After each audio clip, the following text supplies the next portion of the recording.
प्रणाम आप सभी को। यहाँ एक प्रश्न पूछा है कि गुरुदेव, क्या हम सभी कर्मों से मुक्त हो सकते हैं? यदि कोई मार्ग है तो वो बताने की कृपा करें। सभी कर्मों से यदि मुक्त होना है तो पहले तो जो तुम्हारे दिमाग में कूड़ा भरा है उस कूड़े को निकाल दो, तभी तुम मेरी बात को समझ पाओगे। सबसे पहला कदम, परमात्मा के आगे माफी मांगो। और रोज रात को सोने से पहले परमात्मा के आगे माफी मांगो कि मैंने जो भी कुछ गलत करा मुझे माफ कर देना, मेरे को माफ कर दो, जाने अनजाने गलती हो गई। दूसरा, प्रार्थना करो रोज सुबह उठकर या रोज रात को सोने से पहले कि मुझे शक्ति दो, मुझे समझ दो, मुझे बुद्धि दो, मुझे विवेक दो, मुझे ज्ञान दो और मेरे को मेरे कर्मों से मुक्त करो।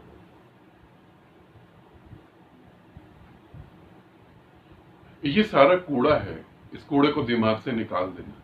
यदि प्रार्थना करने से सारा काम हो जाता, तुम्हें बुद्धि भी मिल जाती, शक्ति भी मिल जाती, तुम्हारे को अच्छी समझ भी मिल जाती, तो बच्चों को पढ़ाने की जरूरत नहीं थी, प्रार्थना ही सिखा देते।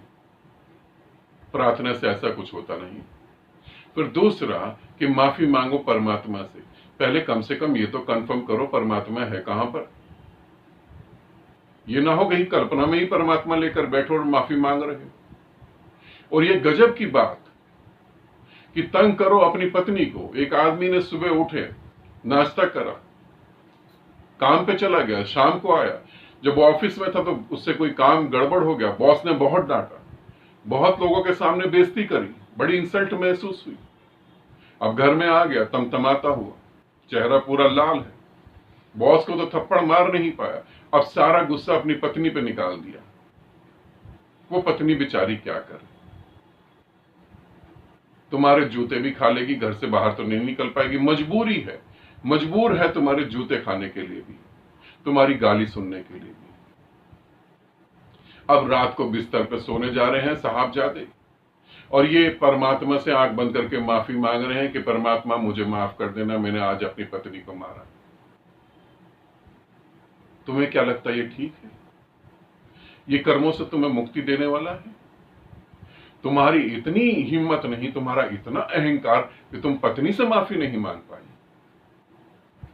क्रिश्चियनों में ना, ईसाइयों में एक सिस्टम है, जब वो कोई पाप कर देते हैं तो वो चर्च में जाते हैं, एक तरफ पादरी बैठ जाता है, एक तरफ वो बैठ जाते हैं, और फिर वो अपना पाप कह देते हैं कि मैंने ये करा, जीसस मुझे माफ करे, निमटारा हो गया। ऐसे निमटारा नहीं होता। आज पूरे वर्ल्ड में जितने भी हथियार बिकते हैं, तुम्हें पता होगा ये हथियार कैसे बनते हैं और कौन बनाता है, तुम्हें पता होगा। ऐसे निमटारा नहीं होता।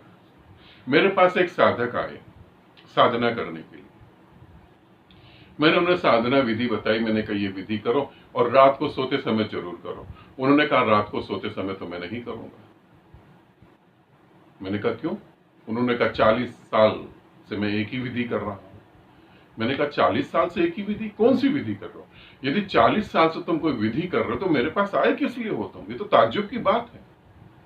उन्होंने कहा रात को मैं बिस्तर पे लेट जाता हूं हाथ जोड़कर और परमात्मा से अपने सभी बुरे कर्मों की माफी मांगता हूं और ये कहता हूं कि मेरे सभी बुरे कर्म से मुझे मुक्त कर दे और मुझे माफ कर दे। मैंने कहा ये कैसा मजाक है? परमात्मा ने कोई जवाब दिया? उसने कहा नहीं।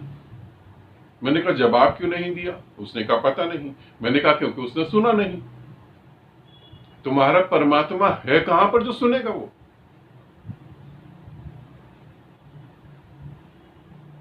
ये अपने आप ही तुम जज बन जाओ, अपने आप ही तुम वकील बन जाओ, अपने आप ही तुम फैसले सुना दो, अपने आप ही। ऐसे कर्म वर्म कहीं खत्म नहीं होते, बल्कि बुरे कर्म करने की और आदत मजबूत हो जाती है।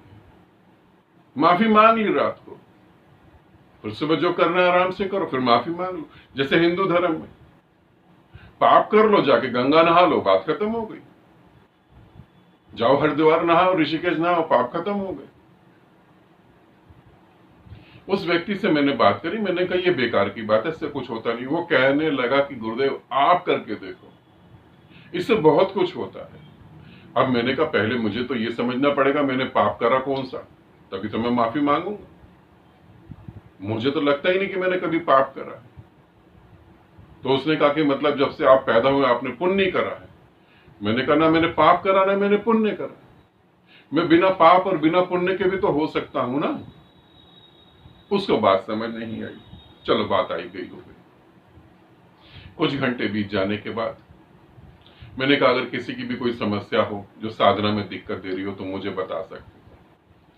तो उसी साधक ने मुझे कहा कि गुरुदेव आपके पास तो बहुत सिद्धियां और बहुत शक्तियां हैं। हाँ, मैंने कहा बताओ। उसने कहा गुरुदेव मेरी बहू जो है उसका दिमाग ठिकाने पर लगा दो बस। मैंने कहा क्यों? उसने कहा क्योंकि उससे मेरा बहुत झगड़ा होता है।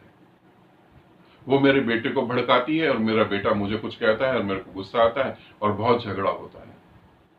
मैंने कहा तुमने जब झगड़ा करा तो अपनी बहू से माफी मांगी? तो उसने कहा मैं बहू से माफी मांगू गुरुदेव? मैं इतना बड़ा इतना एजेड उससे माफी मांगू, उस चुड़ैल से माफी मांगू? ये व्यक्ति 40 साल से परमात्मा से माफी मांग रहा है।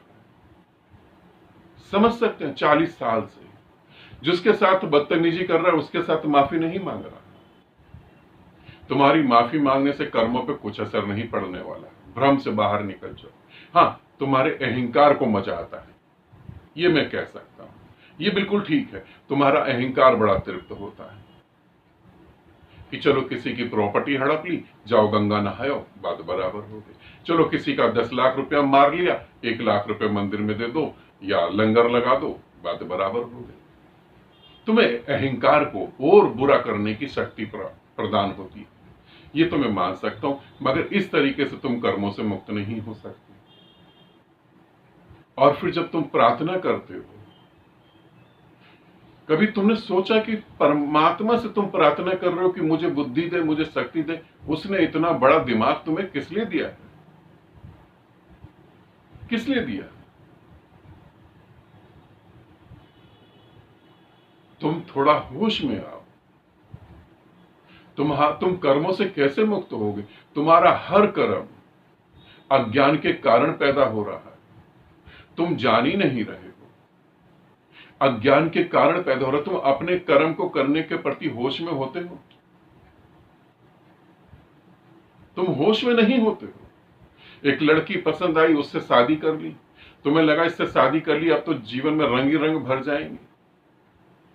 तुम्हें यह नहीं लगा कि वो एक शरीर है, वो बीमार भी पड़ेगा, उसके भी तो अपने कुछ रंग हैं, झगड़े भी होंगे, बहुत सारी बातें भी होंगी। अपने कर्मों के प्रति होश में आओ, साधना करो, निर्विचारता में जाओ। तुम कर्म नहीं हो, इसे समझना। तुम्हारे द्वारा कर्म पैदा हो रहा है, तुम कर्म नहीं हो। तुम्हारे द्वारा कर्म पैदा हो रहा है। और क्यों कर्म पैदा हो रहा है? क्योंकि तुम होश में ही नहीं हो, इसीलिए पैदा हो रहा है। एक आदमी ने शादी करी, अपनी स्त्री के साथ समय बिताया, शादी के 30 साल बीत गए। 30 साल के बाद उसको लगता है कि किसी दूसरी स्त्री के साथ में प्रेम संबंध बनाऊं तो बड़ा मजा आएगा। अब ये इसके अंदर क्यों आया? क्योंकि ये इतना ही होश में नहीं है। 30 साल तुमने जिसके साथ प्रेम संबंध बनाए उसमें कहां मजा आया तुमको? ये कर्मों के प्रति होश में ही नहीं। जब तक तुम होश में नहीं आओगे, जब तक तुम्हें निर्विचारता नहीं घटेगी, तब तक तुम कर्मों से मुक्त नहीं हो सकते। इन्हीं कर्मों को ढोते रहोगे, आगे बढ़ते रहोगे। प्रार्थना से और माफी मांगने से कोई फर्क नहीं पड़ता। तुमने परमात्मा का अपमान करा तो परमात्मा से तुम माफी मांगो। तुमने अपनी बहू को खड़ी खोटी सुना दी, तुमने अपनी पत्नी को मारा, तुमने अपने बच्चों को मारा, तुमने पड़ोसी को गाली दे दी, उनसे जाके माफी मांगो ना। मगर ये खतरनाक है, तुम्हारा अहंकार चोट लगेगी तुम्हें। उनसे माफी मांगो तो तुम्हें थोड़ी शर्म आएगी। अगली बार तुम जब करने लगोगे कुछ, तुम्हें अलर्ट हो जाओगे, अवेयर हो जाओगे, यार एक बार गर्दन झुक गई थी, दोबारा ना झुके, ऐसी हरकत ना करो। कि पत्नी को मारूं और पत्नी को मारूं। मेरे फादर ने मुझे एक बात कही थी, मेरे पिताजी ने एक बात कही थी कि पत्नी को मारने का मतलब है दीवार पे हाथ मारना, दीवार को जूते मारना। यदि इतना ही तुम्हारे अंदर खून गर्म है, इतनी ही तुम्हारी शक्ति है, इतनी ही तुम्हारी ताकत है, तो कोई अपने से बड़े व्यक्ति के मुंह पे थप्पड़ मार के आओ, थूक कर आओ, तो तुम्हें पता लगे तुम्हारे अंदर कितनी ताकत है। वो तो असहाय है, मजबूर है, वो तो तुम्हारी मार सही लेगी। थोड़ा सोचो, ऐसे कर्मों से मुक्ति नहीं होती। तुम्हें लोग अगर बता रहे हैं प्रार्थना करो, माफी मांगो परमात्मा से, पहले कम से कम ये तो कंफर्म करो परमात्मा तुम्हारी सुन भी रहा है, नहीं सुन रहा। यदि सुन रहा होता, ये मैं सच कह रहा हूं, यदि सुन रहा होता, तुम परमात्मा से माफी मांग रहे हो, यदि वो सुन रहा होता तुम्हारी, तो तुम्हारे इतने टुकड़े करता, शरीर के कुत्तों को खिला देता वो, क्योंकि तुमने इतने जन्मों में इतने पाप कर दिए हैं और इसकी आड़ में तुम और कर रहे हो। और पता है कुत्ते भी ना खाते उसको, उनको भी लगता कहीं पेट ना खराब हो जाए। यदि परमात्मा सुन रहा होता तो, मगर वो है ही नहीं और सुन भी नहीं रहा है। तुम ध्यान देना, तुम्हारे प्रार्थना करने से, तुम्हारे माफी मांगने से तुम्हारे जीवन में कोई फर्क नहीं पड़ रहा। कर्म बढ़ते चले जा रहे हैं, तुम मुक्त नहीं हो पा रहे। मुझे सुनना और मुझे जुड़ना मेरे साथ, और मेरे साथ अपने जीवन को जीना, ये बहुत क्रांतिकारी है। पहली बात तो ये सत्य ही तुम बर्दाश्त नहीं कर पाओगे। आनंदित रहो, सदा खुश रहो। बहुत बहुत प्रेम आप सभी।